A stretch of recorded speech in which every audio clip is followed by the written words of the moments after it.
Welcome to Shukla ID point. आप सभी का स्वागत है आपके अपने YouTube channel Shukla ID point में। मैं शिवम शुक्ला आप सभी दोस्तों का हार्दिक स्वागत करता हूं। आज के वीडियो में हम बात करेंगे मध्यकालीन इतिहास के ऐसे प्रश्न जो कि एग्जाम में 2021 वाले पूछे जा सकते हैं। बहुत ही महत्वपूर्ण प्रश्न है ये, तो वीडियो को पूरा लास्ट तक देखिएगा। लगभग हम इसमें बात करेंगे 30 से 35 उन प्रश्नों की जो कि एग्जाम पॉइंट ऑफ व्यू से बहुत ही महत्वपूर्ण है पेपर 1 की दृष्टि से। यानी मध्यकालीन इतिहास अगर आपने बीए फर्स्ट ईयर में ले रखा है तो उसके प्रथम प्रश्न पत्र के अंतर्गत ये सारे प्रश्न पूछे जाते हैं। और प्रथम प्रश्न पत्र का नाम क्या है आपके, तो पॉलिटिकल हिस्ट्री ऑफ इंडिया, क्या मिडिवल एंड मॉडर्न। तो मिडाइवल से मॉडर्न तक की जो पॉलिटिकल हिस्ट्री होती है इंडिया की, उसको हम डिस्कस करते हैं। यानी 1206 से 1526 एडी के बीच का अंतराल हम देखते हैं, ठीक है। साथ ही पेपर 2 का जो नाम होता है मित्रों, पेपर 2 का नाम होता है हिस्ट्री ऑफ यूरोप, 1453 से 1700 हम 89 तक उसको देखते हैं पेपर 2 को, ठीक। तो अब इस वीडियो के अंतर्गत हम केवल महत्वपूर्ण प्रश्नों को उठाएंगे, और वो ऐसे महत्वपूर्ण प्रश्न होंगे जो कि एग्जाम में 2021 के पूछे जा सकते हैं, ठीक। तो वीडियो को लास्ट तक देखिएगा और पूरा का पूरा सेशन एंजॉय करिए आप लोग, ठीक। चलिए शुरू करते हैं। बीए फर्स्ट ईयर 2021 पेपर 1, ठीक। चलिए शुरू करते हैं वीडियो लेक्चर फटाफट। प्रश्न दिया है मित्रों यहाँ पे। पहला प्रश्न देखिए, निम्नलिखित में से कौन मध्यकालीन इतिहास जानने के स्रोत हैं। निम्नलिखित में से कौन से ऐसे स्रोत हैं जो कि मध्यकालीन इतिहास के बारे में हमको जानकारी देते हैं। तो मध्यकालीन इतिहासों के बारे में मध्यकालीन इतिहास के बारे में जानकारी हमको निम्न स्रोतों से प्राप्त होगी। जैसे मुद्रा से प्राप्त हो जाएगी, वहाँ के अभिलेखों से प्राप्त होगी, वहाँ के स्मारक इमारतों से प्राप्त होगी। तो उपयुक्त तो सभी से प्राप्त होगी। ऑप्शन इसका डी करेक्ट है। क्या सही है? तो डी ऑप्शन इसका सही है। अगला प्रश्न देखिए फटाफट, बहुत स्पीड से चलेंगे, बहुत कम समय में ज्यादा प्रश्न देख लेंगे, ठीक है। चलिए अगला प्रश्न देखिए, निम्न में से कौन सी धातु की मुद्राएं प्राप्त हुई हैं। तो निम्न में से कौन सी धातु की मुद्राएं प्राप्त हुई हैं। क्या सोना की प्राप्त हुई, चांदी की, तांबा की? तो इन सभी की प्राप्त हुई है। ऊपर डी करेक्ट आंसर होगा, ठीक। अगला प्रश्न देखिए आप लोग, शेर शाह का चांदी का सिक्का जो था, रुपया जो कहलाता था, कितने ग्रेन का होता था। ठीक है, आज हम ग्राम में मापते हैं या फिर जो है किलोग्राम में मापते हैं, तो पहले ग्रेन चलता था। तो शेर शाह सूरी ने जो चांदी और सोने का मतलब चांदी का जो सिक्का चलवाया था, वो कितने ग्रेन का था। तो 180 ग्रेन का था। प्रश्न पूछा गया, बड़ा ही महत्वपूर्ण प्रश्न है ये, कि शेर शाह सूरी ने जो चांदी का सिक्का चलवाया था, वो जो रुपया कहलाता था, वो कितने ग्राम का था या कितने ग्रेन का था। ग्रेन पूछेगा, ग्राम नहीं पूछेगा। ग्रेन का, कितने ग्रेन का था, 180 ग्रेन का था। अगला प्रश्न देखिए आप लोग, अकबर के शासन काल में सोने का सिक्का जो असरफी कहलाता था, अकबर के समय में जो सोने का सिक्का चलता था जिसको हम असरफी कहते थे, वो कितने ग्रेन का था। तो वो ग्रेन था 169। कितने ग्रेन? 69 ग्रेन का है, ठीक है। तो 169 ग्रेन का था जो अकबर ने सोने का सिक्का चलवाया था, जिसको असरफी कहते थे। और जो शेर शाह सूरी ने चलवाया था सिक्का, चांदी का सिक्का था, जिसको हम रुपया कहते थे, उस वो कितने ग्राम का था, 180 ग्रेन का था। 180 ग्रेन, ठीक, ध्यान रखेंगे। चलिए हम आगे बढ़ते हैं और अगले प्रश्न पर हम चर्चा कर लेते हैं। अगला प्रश्न देखिए फटाफट, बड़ा ही महत्वपूर्ण प्रश्न। Travels in the Mughal empire के लेखक कौन है। Travels in the Mughal empire के लेखक कौन है मित्रों। तो उसके लेखक है बर्नियर। बर्नियर इसके लेखक हैं, ठीक, ध्यान रखेंगे इतनी बात को। एक पुस्तक का नाम है जो है मौना सिर ए जहांगीरी। तो मौना से जहांगीरी के लेखक कौन है, कामगार खां है। कौन है, कामगार खां, ठीक। या अगला प्रश्न देखिए, अबुल फजल की कृति कौन सी है। अबुल फजल की कृति इनमें से कौन सी है। अकबरनामा अबुल फजल ने लिखी है। और ध्यान रखेंगे, अकबरनामा जो है 3 खंडों में विभाजित है। अकबरनामा कितने खंडों में विभाजित है, 3 खंडों में विभाजित है, ठीक है। जिसके लास्ट खंड में किसका वर्णन है, तो लास्ट खंड में जो है अबुल फजल के बारे में बताया गया है, ठीक। ध्यान रखेंगे इतनी बात। अगला प्रश्न देखिए, अबुल फजल का जो जन्म हुआ था, कब हुआ था। 24 जनवरी 1551। 24 जनवरी 1551 ऑप्शन इसका डी करेक्ट है। अगला प्रश्न देखिए फटाफट, अबुल फजल के बड़े भाई एक था, उसका नाम था फैजी। और अबुल फजल के बड़े भाई का क्या नाम था, प्रश्न पूछा जा सकता है। तो फैजी नाम था उनका। अबुल फजल मतलब अबुल फजल की मुलाकात करवाई थी फैजी ने, किससे करवाई थी, किस शासक से करवाई थी। तो किससे करवाई थी, अबुल फजल की जो मुलाकात करवाई थी वो करवाई थी इन्होंने अकबर से। किससे करवाई थी, अकबर से। और अकबर के दरबार में अबुल फजल रहने लगे थे। और ये अकबरनामा जो है नामक पुस्तक लिखे हैं, ठीक, ध्यान रखेंगे।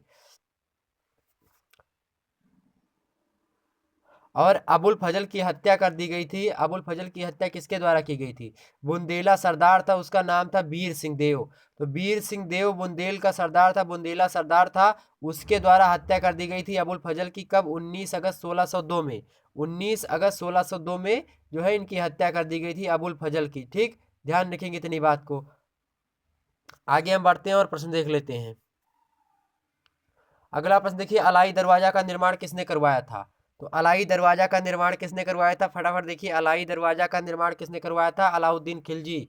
आ से अलाई दरवाजा, आ से अलाउद्दीन खिलजी। फटाफट देखिए अगला प्रश्न देखिए, मुंतखत उत तवारीख। तो मुंतखत उन तवारीख, ठीक है, ये जो है इसके लेखक कौन है? तो ये पुस्तक है मुंतखत उत तवारीख। पुस्तक के जो लेखक है उनका नाम है अब्दुल कादिर बदायूनी।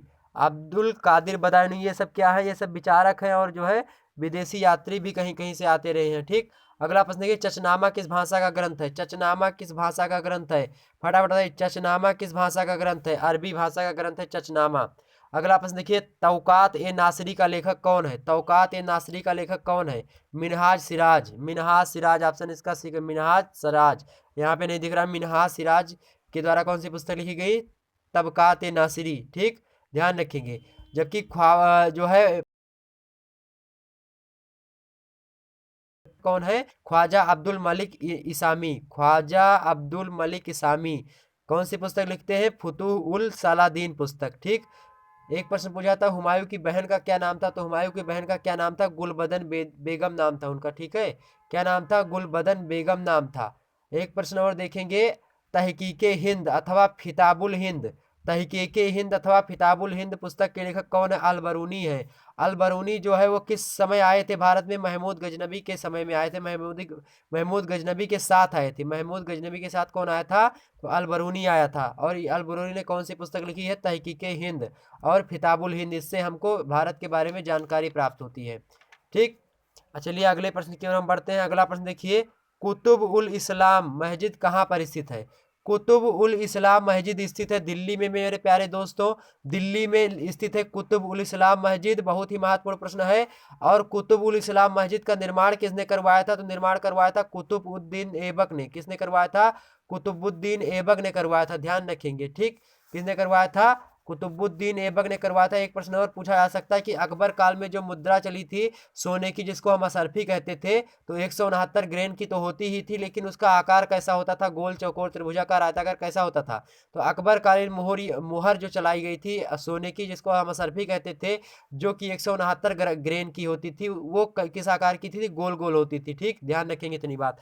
अगला प्रश्न देखिए, निम्नलिखित में से मुस्लिम शैली की पहली इमारत कौन सी है? तो मुस्लिम शैली की सबसे पहली इमारत कौन सी है इनमें से? तो आगरा का ताजमहल, लाल किला, मोती मस्जिद आगरा, ये सब नई नई बनी है।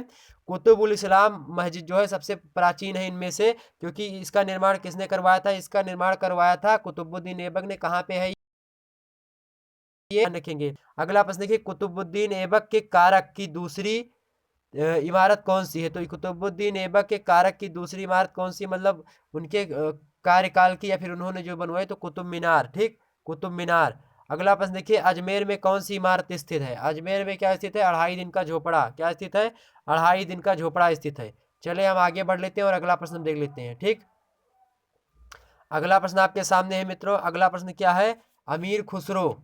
ध्यान रखेंगे, अमीर खुसरो मूलतः एक कवि था। उसने किस वर्ष की अवस्था में कविता लिखना प्रारंभ किया था? तो उसने 8 वर्ष की अवस्था में कविता लिखना प्रारंभ कर दिया था। किसने? अमीर खुसरो ने। अगला प्रश्न देखिए, 175 ग्रेन चांदी का टंका चलाने वाला प्रथम दिल्ली का सुल्तान कौन था? तो सबसे पहले 175 ग्रेन चांदी का जो टंका चलवाया था दिल्ली का, वह सुल्तान कौन सा? तो इल्तुतमिश। इल्तुतमिश जो है चांदी का क्या चलवाया था? टंका चलवाया था इसने। 175 ग्रेन का चांदी का टंका चलवाया था। दिल्ली का सुल्तान था, दिल्ली सल्तनत का ये। ठीक, ध्यान रखेंगे। अगला प्रश्न देखिए, निम्न में से अमीर खुसरो को किन रचनाओं में से अलाउद्दीन के पुत्र एवं गुजरात के राजा कर्ण की पुत्री देवल रानी के प्रेम विवाह का वर्णन मिलता है? तो अमीर खुसरो की वो रचना कौन सी है? वो रचना है आशिक की होती है। तो अलाउद्दीन के पुत्र की जो है आशिकी होती है किससे? राजा कर्ण की पुत्री देवल रानी के प्रेम विवाह के बारे में हमको जानकारी मिलती है, उनकी आशिकी दिखाई पड़ती है। ठीक, किसमें? आशिका पुस्तक में। ठीक, और आशिका पुस्तक किसने लिखी है? अमीर खुसरो ने लिखी है। शाहजहां की सर्वश्रेष्ठ इमारत कौन सी है? इसको कौन नहीं जानता? दुनिया का कोई ऐसा व्यक्ति, दुनिया का क्या नहीं, भारत में तो सभी लोग जानते हैं। ताजमहल किसने, मतलब ताजमहल किसने बनवाया था? शाहजहां ने। सबसे सर्वश्रेष्ठ इसकी इमारत कौन है? ताजमहल किसके याद में बनवाया था? तो मुमताज के याद में बनवाया था। ठीक, और 14वें बच्चे को जन्म देते हुए तो जो है मुमताज की मतलब मृत्यु हो गई थी। ताजमहल के निर्माण में कुल कितने वर्ष लगे थे मित्रों? 22 वर्ष में ताजमहल बना था। कितने वर्ष में? 22 वर्ष में ताजमहल बन करके तैयार हुआ था। ध्यान रखेंगे इतनी बात। ठीक, चलिए आगे बढ़ते हैं। और अमीर खुसरो किस सूफी संत के शिष्य थे? तो निजामुद्दीन औलिया के शिष्य थे अमीर खुसरो। निजामुद्दीन औलिया के शिष्य थे कौन? अमीर खुसरो। ठीक, अगला प्रश्न देखिए, मोहम्मद गजनवी का भारत पर आक्रमण किस ईस्वी में हुआ था? तो मोहम्मद गजनवी का जब आक्रमण हुआ था भारत में 1000 ईस्वी में हुआ था। किसमें? 1000 ईस्वी में जो है मोहम्मद गजनवी का भारत पर आक्रमण हुआ था। ठीक, ध्यान रखेंगे। भारत पर सर्वप्रथम किसने आक्रमण किया था? अरबों ने आक्रमण किया था। किसने किया था सर्वप्रथम आक्रमण? किसने किया था? अरबों ने किया था या फिर तुर्कों ने किया था? ध्यान बताइए फटाफट, आपको क्या पता है? आप ध्यान बताइए यहाँ पे, तुर्कों ने किया था सबसे पहले या अरबों ने किया था? तो किसने किया था? अरबों ने ही किया था। ठीक, ध्यान रखिए, सबसे पहले भारत पर आक्रमण किसने किया था? अरबों ने किया था। मोहम्मद साहब का जन्म कब हुआ था? इस्लाम धर्म के प्रवर्तक है मोहम्मद साहब। कब हुआ था? 570 ईस्वी में। ये प्रश्न पूछा जाता रहता है। ठीक है, कब हुआ था? तो 570 ईस्वी में हुआ था। और हिजरी संबत निम्नलिखित में से किस हिजरी संबत जो है वो किससे संबंधित था? हजरत मोहम्मद की मृत्यु से, हजरत मोहम्मद के जन्म से, या फिर हजरत मोहम्मद के मक्का से मदीना के पलायन से। तो मक्का शहर है और मदीना शहर है। ठीक, यहाँ मक्का से मदीना गए थे हजरत मोहम्मद, तो यहीं से किसकी शुरुआत हो जाती है? इसी जो हिजरी संबत है वहीं से हिजरी संबत की शुरुआत हो जाती है। जबकि ईसवी संबत की शुरुआत कब से होती है? तो ईसवी संबत की शुरुआत होती है ईसा मसीह के जन्म से। ठीक है, ईसा मसीह के जन्म से जो है ईसवी संबत की शुरुआत होती है। और साथ ही विक्रमी संबत कब से शुरुआत होती है? तो विक्रमा जन्म के बाद से। ठीक, विक्रमी संबत। चलिए अगला प्रश्न देखिए, अलाई दरवाजा कहाँ पर स्थित? अलाई दरवाजा कहाँ पर स्थित है? तो अलाई दरवाजा कहाँ पर स्थित है मित्रों? अलाई दरवाजा कहाँ पर स्थित है? कुतुब मीनार में स्थित है। अगला प्रश्न देखिए, कोंटी, पेज, नूनी तथा मनुची ये सभी कौन थे? ये सभी विदेशी पर्यटक थे, मतलब विदेशी यात्री थे और आए थे यहाँ पे घूमने के लिए। ठीक, कौन कौन? कोंटी, पेज, नूनीज और मनुची। ऑप्शन इसका भी करेक्ट होगा। अगला प्रश्न देखिए, सिक्कों के अध्ययन को हम क्या कहते हैं? मोस्ट इंपॉर्टेंट प्रश्न है। सिक्कों के अध्ययन को हम क्या कहते हैं? सिक्कों के अध्ययन को हम कहते हैं न्यूमिस्मेटिक्स। क्या कहते हैं? न्यूमिस्मेटिक्स। क्या कहते हैं? न्यूमिस्मेटिक्स। सिक्कों के अध्ययन को हम क्या कहते हैं? न्यूमिस्मेटिक्स। ध्यान रखेंगे, बहुत ही महत्वपूर्ण प्रश्न है ये। विजयनगर साम्राज्य का जो इतिहास लिखा था किसने लिखा था? सेबल महोदय ने लिखा था। किसने लिखा था? सेबल ने लिखा था। सेबल महोदय ने। भारत पर पहला मुस्लिम आक्रमण किस वर्ष हुआ था? 711 या 12 ईस्वी में। 711 या 12 ईस्वी में, दोनों के आसपास हुआ था। 711 या 12 ईस्वी में। ठीक है, जबकि मोहम्मद बिन कासिम कब आया था? तो सिंध पर विजय कब प्राप्त की थी उसने? 712 में। लेकिन पहले आक्रमण उसने किया था 711 में। ठीक है, उसके बाद में मोहम्मद बिन कासिम ने विजय प्राप्त कर ली सिंध पर 712 ईस्वी में। ऐसा प्रश्न पूछा जाता है। तो यही प्रश्न पूछा था कि भारत में सबसे पहला मुस्लिम आक्रमणकारी कौन था? भारत में सबसे पहला मुस्लिम आक्रमणकारी था मोहम्मद बिन कासिम। ठीक है, मोहम्मद बिन कासिम, ध्यान रखेंगे। और भारत पर सर्वप्रथम मुस्लिम आक्रमणकारी कौन थे? सबसे पहले इसने आक्रमण किया था अरबों ने। ठीक, ध्यान रखेंगे। तो बहुत ही महत्वपूर्ण ये प्रश्न थे जो कि हमने आपको अभी भी बताए। तो लगभग आप जो है 25 से प्रश्न या 25-30 प्रश्न पढ़ चुके होंगे और बीच बीच में हमने लगभग आपको 15-15 प्रश्न वैसे ही बता दिया होगा। तो ध्यान रखेंगे। तो इतने प्रश्न जो है आपके हो गए, बहुत ही महत्वपूर्ण प्रश्न। तो वीडियो को फटाफट शेयर कर दीजिए और लाइक कर दीजिए चैनल को। सॉरी, वीडियो को लाइक करिए, चैनल को सब्सक्राइब करिए, जो मन हो कर दीजिए। फिर मिलते हैं हम अगले वीडियो में, तब तक के लिए जय हिंद, जय भारत।